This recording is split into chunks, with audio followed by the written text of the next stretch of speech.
మహాభారతం శల్యపర్వం తెలుగులో 54వ ఎపిసోడ్.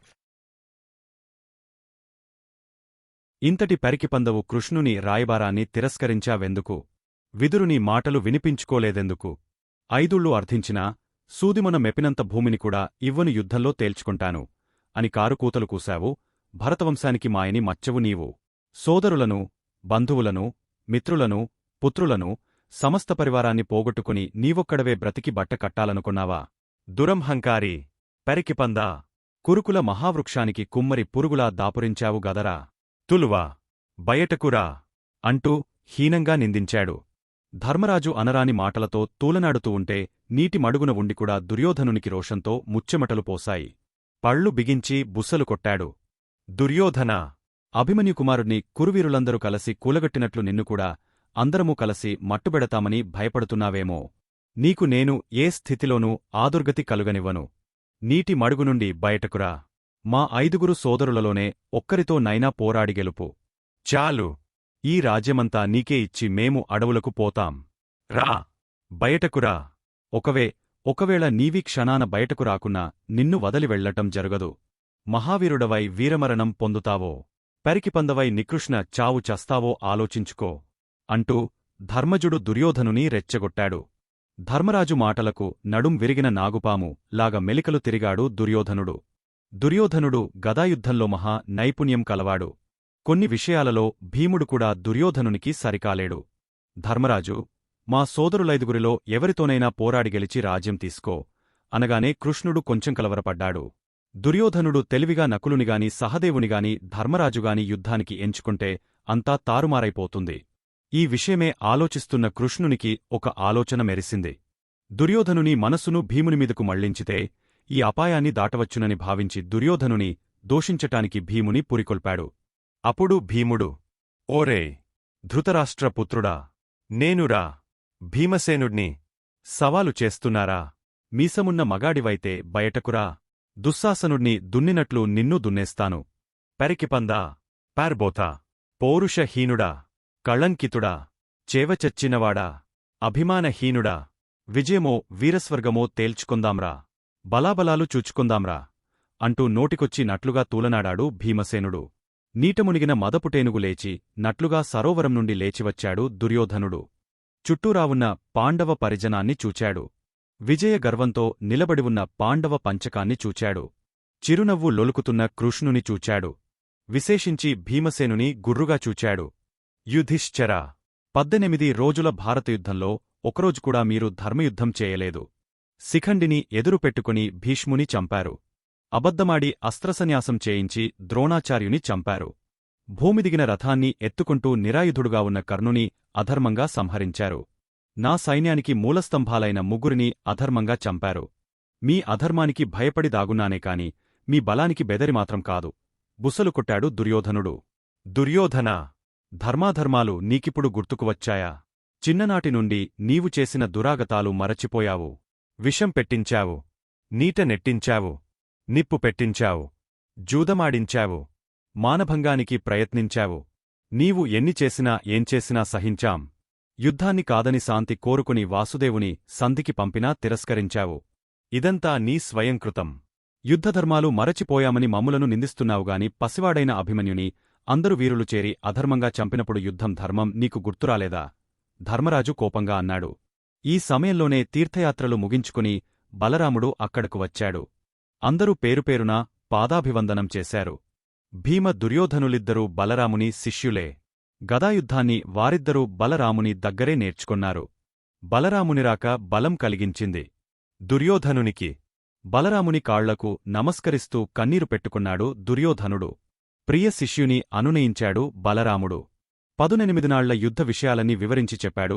కృష్ణుడు పాండవులైదుగురిలో ఏ ఒక్కరితోనైనా యుద్ధం చేసి రాజ్యాన్ని గెలుచుకోమని చెప్పిన ధర్మజుని ధర్మనిర్ణయాన్ని ఎంతగానో మెచ్చుకొన్నాడు బలరాముడు.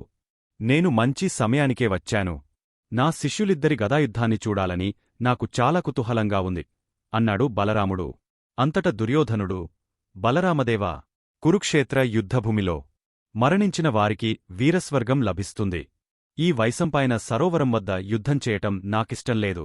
నా గదాయుద్ధాన్ని అక్కడే జరిపించండి అన్నాడు ప్రాధేయంగా. దుర్యోధనుని అభిమతాన్ని అంగీకరించారందరూ.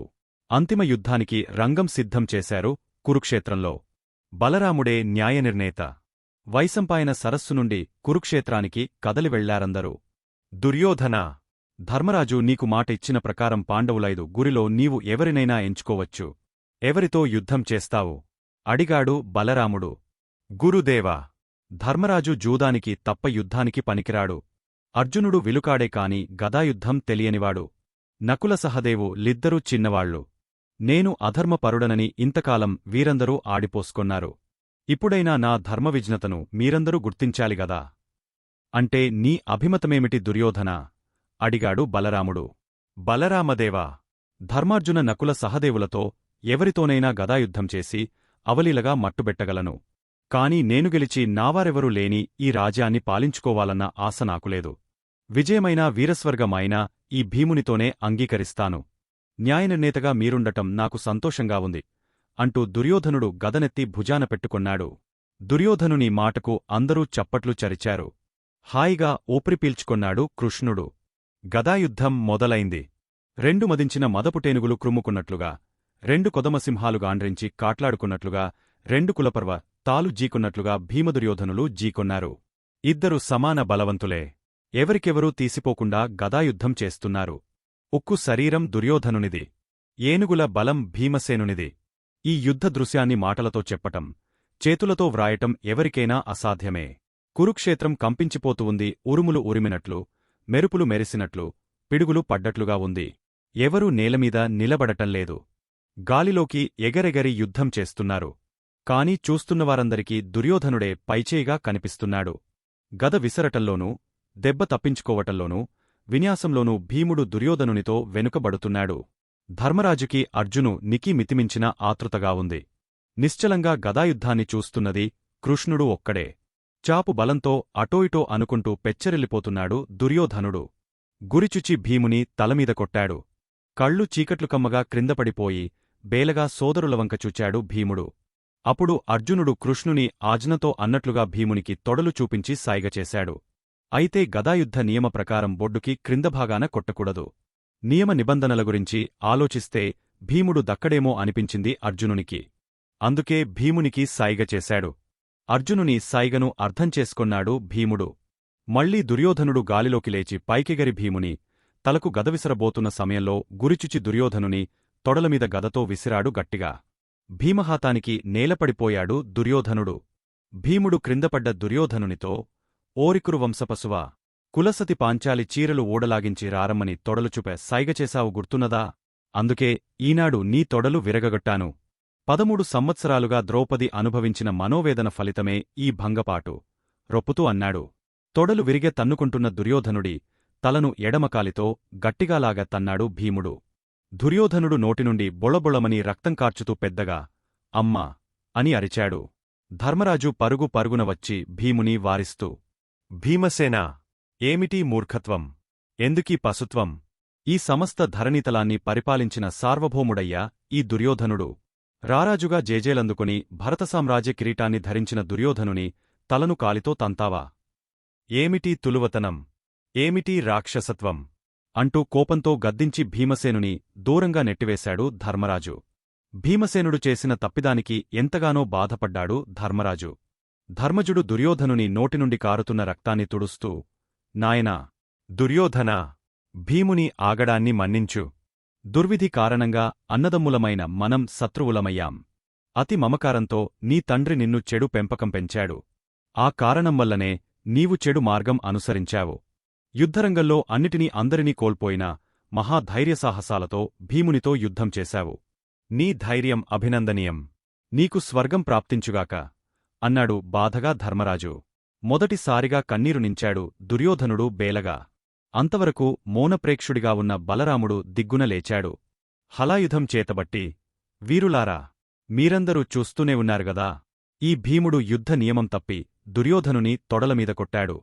ఒంటరిని చేసి తుంటరితనం ప్రదర్శించిన ఈ దుర్మార్గునికి నా హలాయుధంతో బుద్ధి చెబుతాను అంటూ హుంకరించాడు. తలవంచుకుని మౌనంగా నిలబడ్డాడు భీమసేనుడు. కృష్ణుడు దిగ్గునలేచి బలరాముని కౌగలించుకుని శాంతింపచేస్తూ, అన్నా! ఈ దుర్యోధనుని ఘాతుకాలు నీవెరుగవా? ఎన్ని దుర్మార్గాలు చేశాడో నీకు తెలియవా? రాజరికం రాజధర్మం నీకు తెలియనిదా? తరువాత ఏం జరుగుతుంది అనేది నెక్స్ట్ వీడియోలో చూద్దాం. మా వీడియో మీకు నచ్చినట్టు అయితే లైక్ చేయండి, షేర్ చేయండి. ముఖ్యంగా సబ్స్క్రైబ్ చేసుకోవడం మరచిపోకండి. మీ సలహాలు సూచనలు ఏమైనా ఉంటే కామెంట్ చేయండి. సోషల్ మీడియాలో ఫాలో అవ్వండి. ఆదిపర్వం, సభపర్వం, అరణ్యపర్వం, విరాటపర్వం మరియు భీష్మపర్వం PDF కింద డిస్క్రిప్షన్లో ఉంది, డౌన్లోడ్ చేసుకోండి. ముందు వీడియోస్ చూడకపోతే కింద లింక్స్ ఉన్నాయి, చూడండి.